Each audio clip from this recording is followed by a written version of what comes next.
All right, we're back for another episode of the, I Am Liberty podcast. Nice. And so I'm joined by my good buddy Josh, which we have the same profession. We have the same background in the military as well. Yeah. How you doing today, Josh? Doing great. great. Glad to be on the podcast with you. So Yeah, thanks for agreeing to it. I know catching up. You got a lot going on, so but we're here to talk about a couple things, and so I think I've explained this to you before, but the idea behind the podcast is I'm wanting to interview and get the belief systems, the value systems of the people who I feel like exemplify liberty in their lives, and I feel like you, of all the people that I know, of a lot of people that I know, you definitely are living that every day. You're exemplifying liberty in your life. So appreciate you joining me here today, Josh. Appreciate the good feedback and checks in the mail. So. Yeah, checks in the mail. We got it. All right, cool. So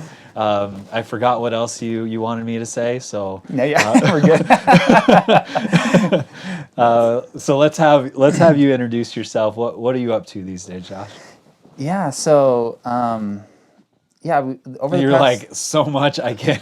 Right. I don't even know where to start. So just kind of over the past couple of years, it's kind of been a whirlwind, just of changes. As you know, I was working for Congress for about 6 years, and who were you working for?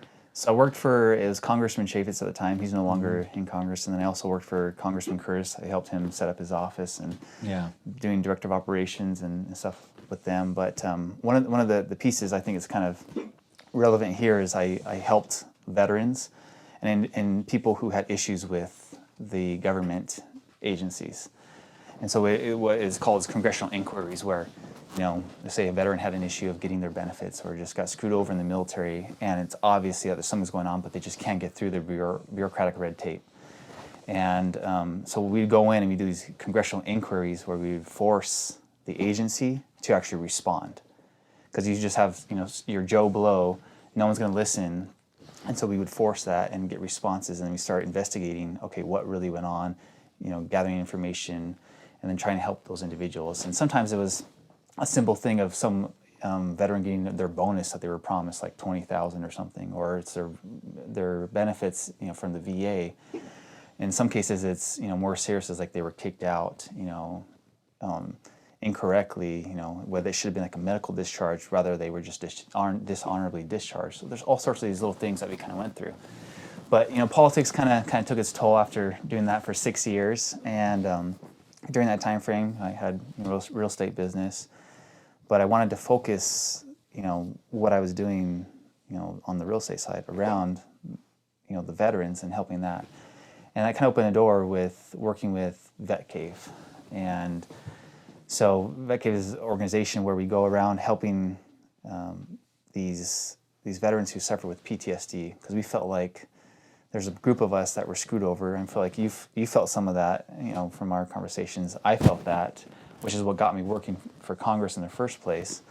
And we just wanted to help the veterans who sacrifice so much to be able to retain that same sense of camaraderie and value of what they sacrifice for. Because it's all over, and all of a sudden they feel like, what did I actually do with my life and my time in service? Was I really worth it? And they really are, but it's hard for them to see past that. But once we start meeting with some of these veterans and they start talking about the experiences they had, they're legit pretty awesome stories. And if you tell it to anybody in the community, they'd be in awe and be like, oh my gosh, that's so amazing. But for some reason, the veterans tend to downplay their experiences and their contribution to our society. And that's kind of where what I wanted to focus a lot of my time and attention into. And that's when I got out working for Congress, I wanted to keep focusing that time and attention to that group. But that's kind of in a nutshell, really long-winded, but kind of where things have been going. So yeah, well, and that kind of gives us a good picture of where you're at today and kind of where you're going with Vet Cave, with your real estate business. I know you do a lot of things where you give back to veterans that you help buy and sell their homes. So it's pretty fantastic. And then with all your deals that you're doing as well, it's gonna contribute to Vet Cave and what you guys have going on there. So going back to the politics and the congressional inquiries real quick.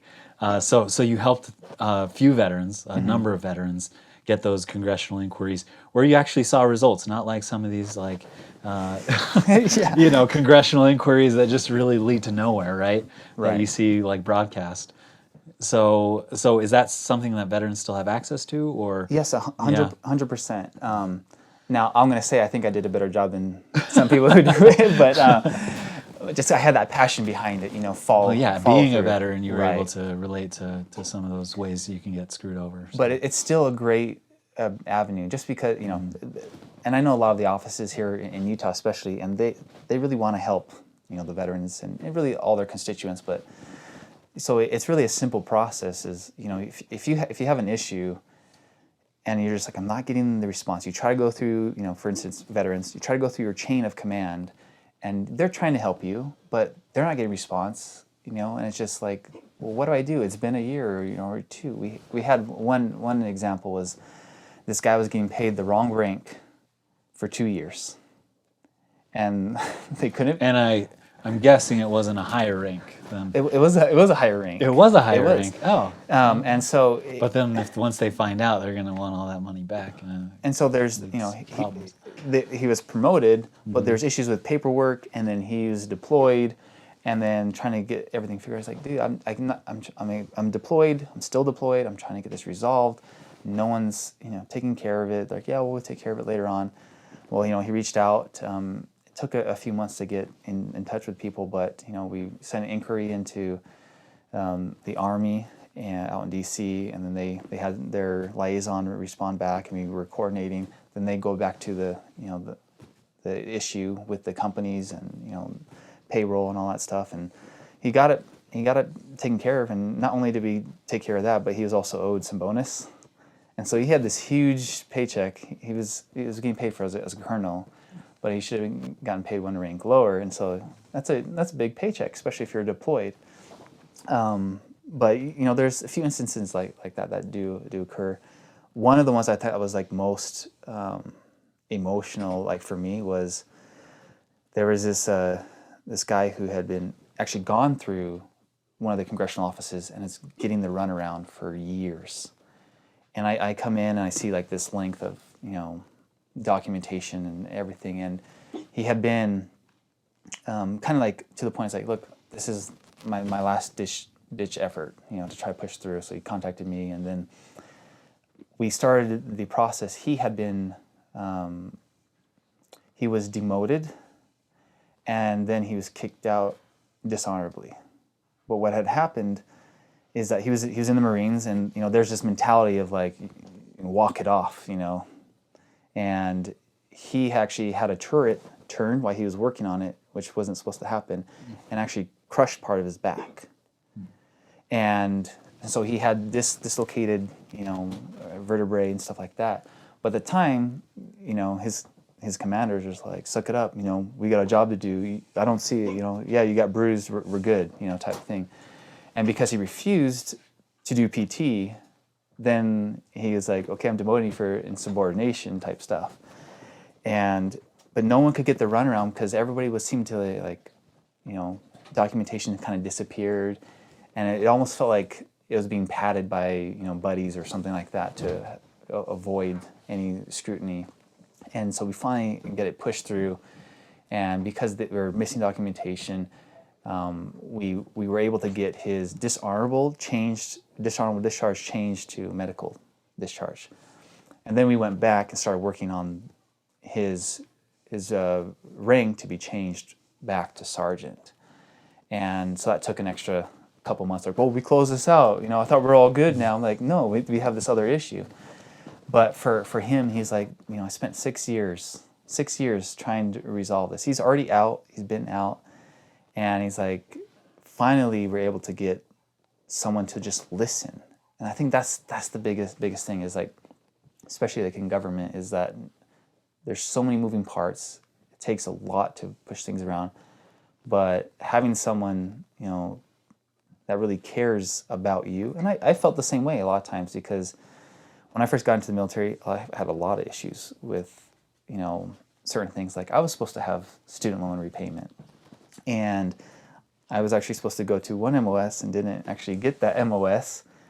And so I ended up going to an MOS that I didn't really care for. And so when I got back and I had been screwed over a few times, that's kind of when I started working for Congress. I actually, the story was I got screwed over when I got in. Then I went to ROTC because I was like, okay, I'm not going to do that MOS. There's no way. I went to ROTC, and then I got screwed over again because I had a graduation date. You get to tell them, hey, I'm going to graduate in this time span, and that's when I'm going to become an officer, a commission. And when we got through some of the training, that's like in for like a year and a half, they're like, hey, we want to review when you're going to, your training to commission. I'm like, okay. And they're like, well, okay, next summer. I was like, no, that's actually, I graduate in the following year. And they're like, well, that's not going to work. And I was like, no, well, it's going to have to work because there's no way I can graduate. They're like, well, and I was told, like, well, you need to either decide if you want to be in the military or not. Suck it up. Take extra classes. I'm like, I'm taking 18 credits right now, and so you want me to add a whole year, like graduate a year faster, so I'd be like 28, on average, extra. It's like, so I was like, this is impossible. Schools don't even allow that. Yeah. And so I was like, this is ridiculous. And I got screwed again. I was like, so it was funny because I saw on TV, it was Congressman Chaffetz at the time, and he was grilling someone on the VA on, I can't remember what news station, if it's CNN or Fox or something, but he was grilling the VA on not providing benefits. I'm like, I'm freaking sick of this. I'm getting screwed left and right. I know I'm hearing from my buddies about language pay or bonuses, and everyone's, you're sacrificing serving the country, and then yet sometimes you feel like they don't care.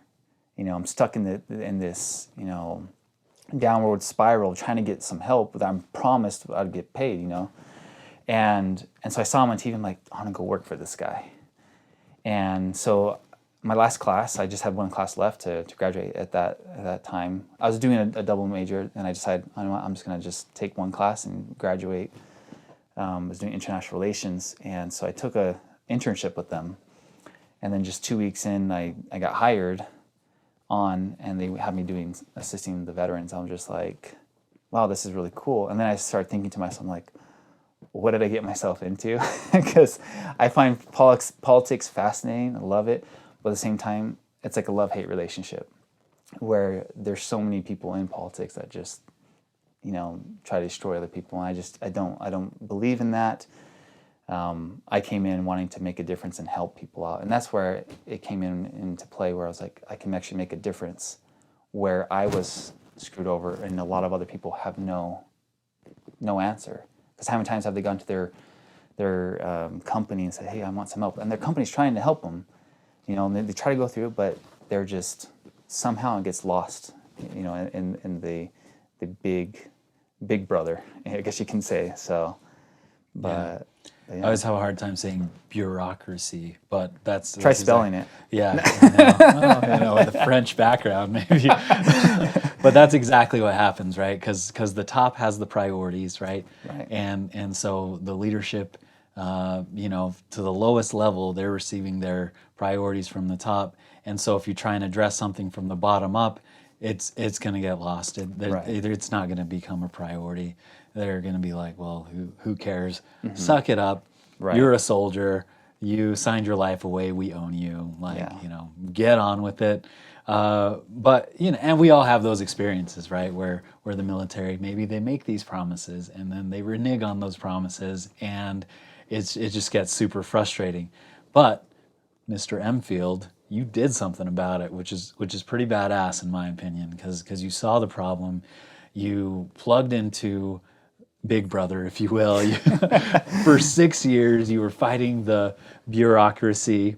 You helped these soldiers out, and then finally, you kind of decided, all right, I've helped a lot of people on the government side of things, but something that's extremely American, extremely innovative, and just kind of all those things is you wanted to make things happen yourself, right? Mm-hmm. And so that's what you're doing now. That's kind of what brings us to today with the Vet Cave and kind of what you're doing.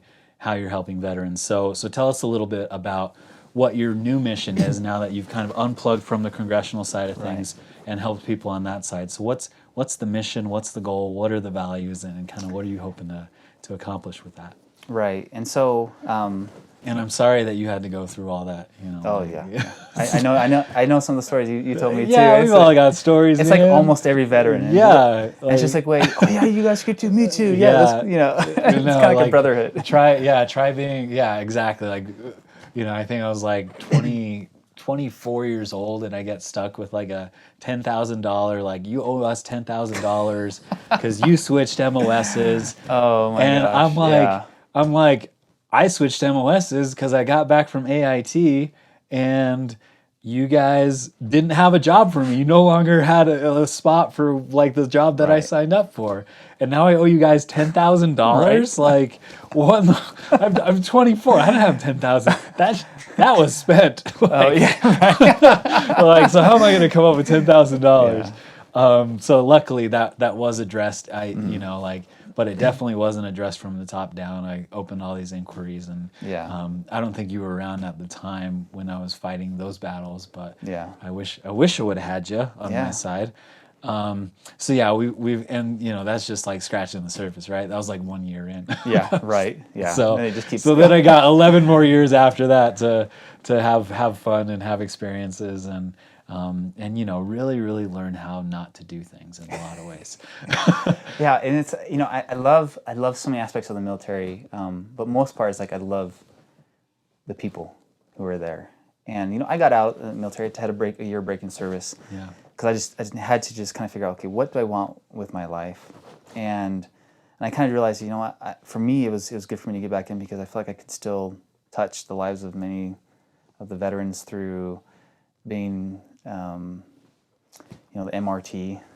So you have those corny, little trainings. They're corny, but they're very relevant. They are. I think so. And so just trying to feel like they have. Like, I just feel like MRT's masters, or what is it? Master resiliency training. Resiliency training. Okay. And so helping people, overcome.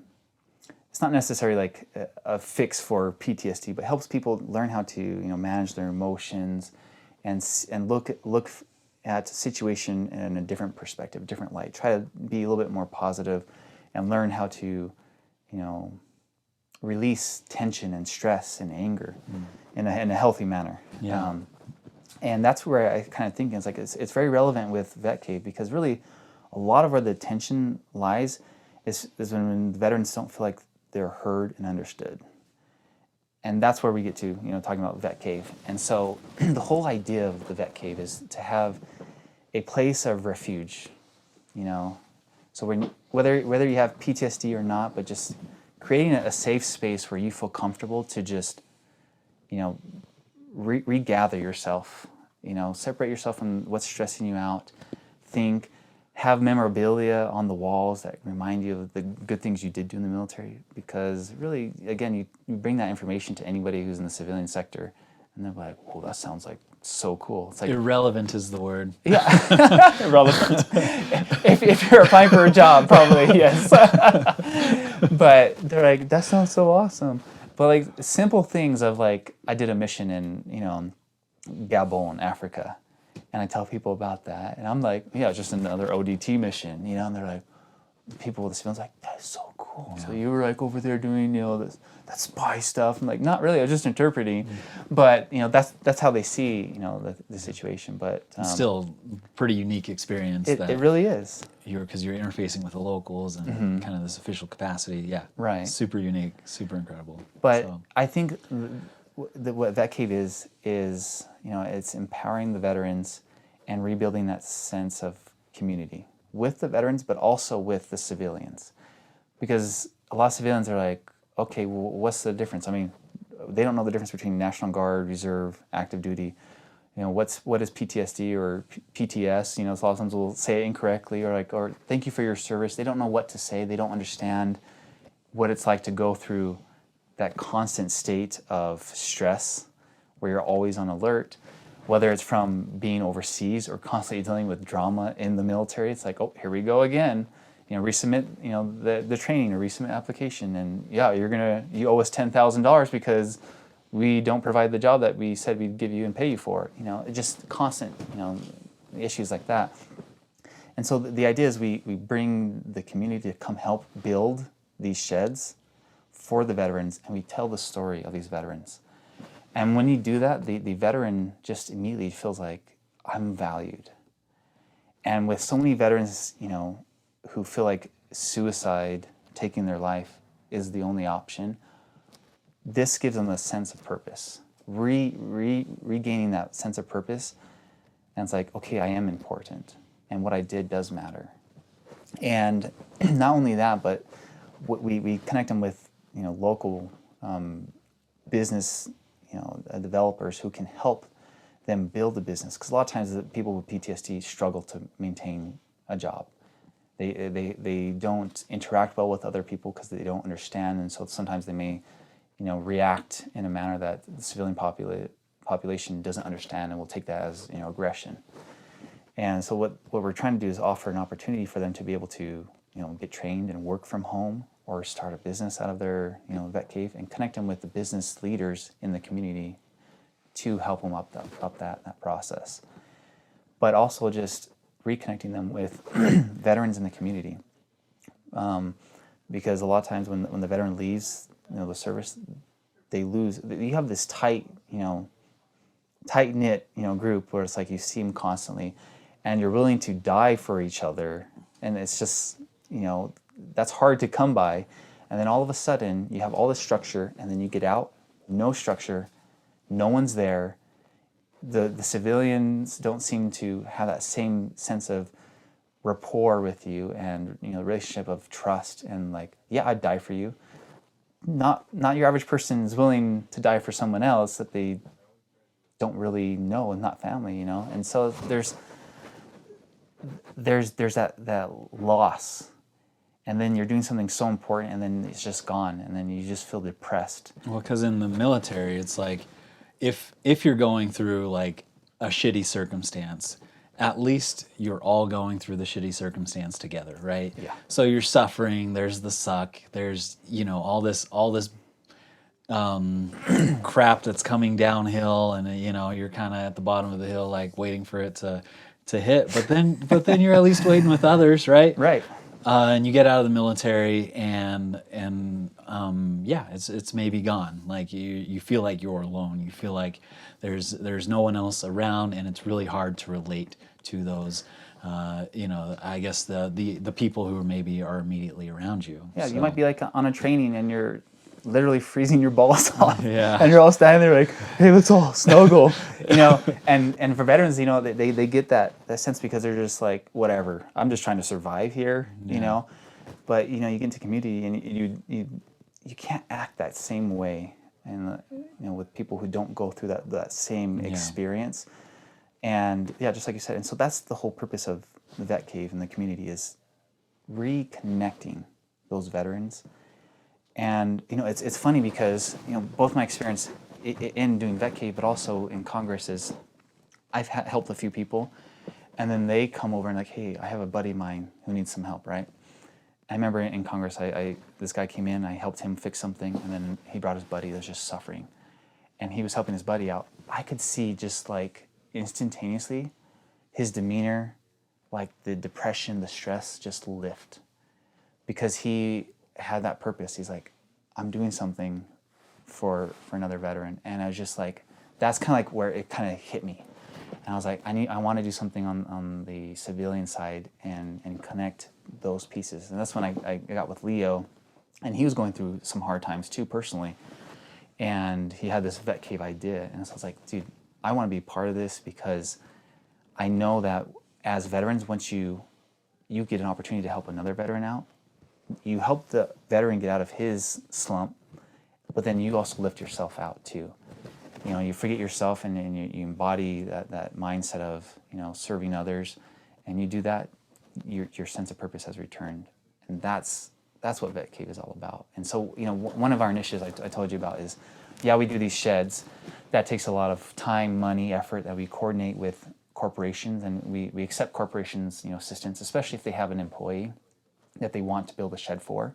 And we will go and build this experience for the corporations to have a team building experience and learn about what it is to be in the military and help that veteran and awesome. recognize them. Yeah. But what we're also trying to do is recognize the veteran-owned businesses. And so we're putting together, it's going to be the mobile vet cave. And so it's going to have these activities, we'll have kayaks and other, things that will be in there, but we'll also have like a little section which will be, kind of like what we're doing now, little videos, just highlighting what they did in their time in the service, but highlighting their business as well, veteran-owned businesses, and trying to give them, connection back to the community. One of the things we did recently is within tandem with not LA Fitness, Anytime Fitness. Anytime. Yeah. Okay. Yeah. Being from LA, that's like We'll the edit equivalent. LA out. Yeah. Sorry, guys.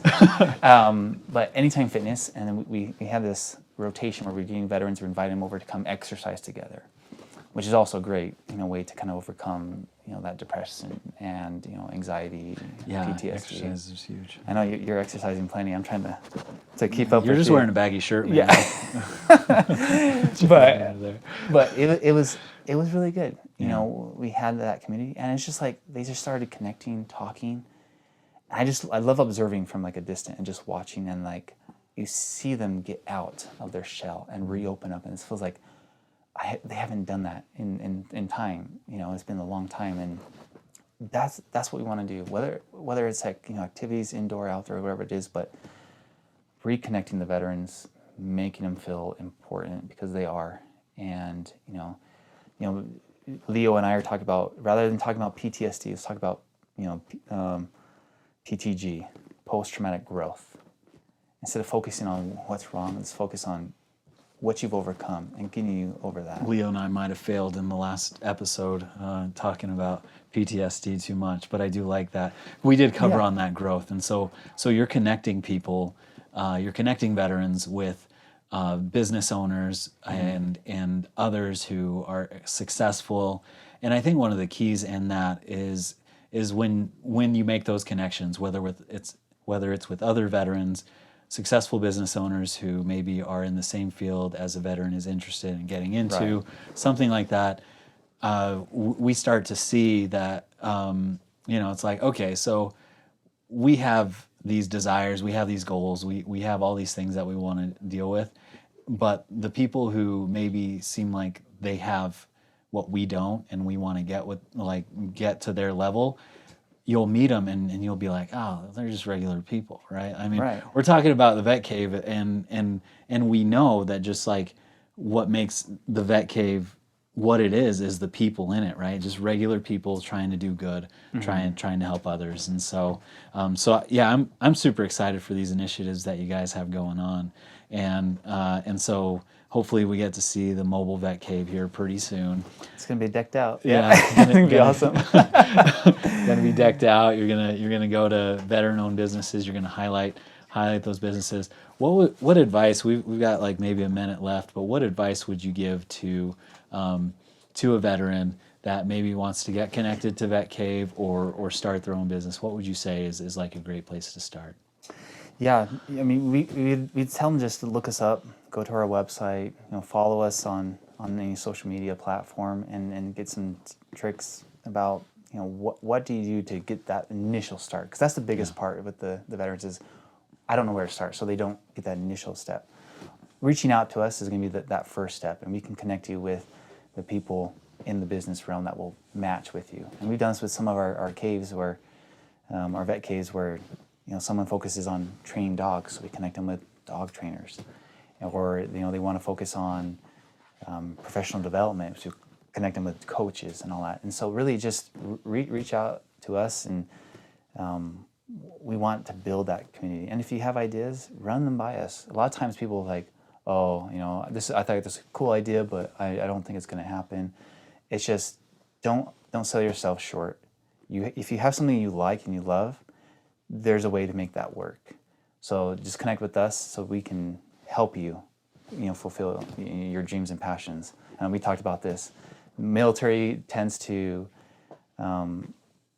push down the innovation, but the veterans are ripe for running businesses. They have the determination, the ability, the mindset.